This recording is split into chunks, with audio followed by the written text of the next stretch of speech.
యంత్రానికి తుప్పు పట్టే అవకాశం ఉంది, కానీ మన మనసుకి తుప్పు పట్టనివ్వకూడదు.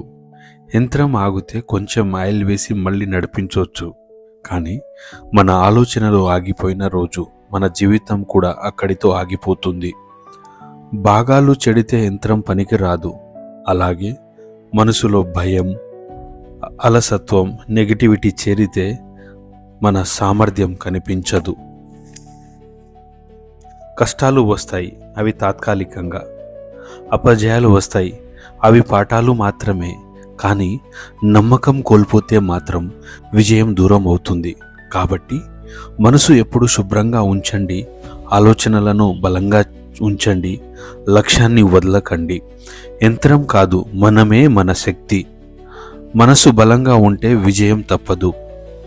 నీ మనసుకు తుప్పు పట్టనివ్వకుండా విజయం మీ వెంటే వస్తుంది. శ్రమ నీ ఆయుధం అయితే విజయం బానిస అవుతుంది.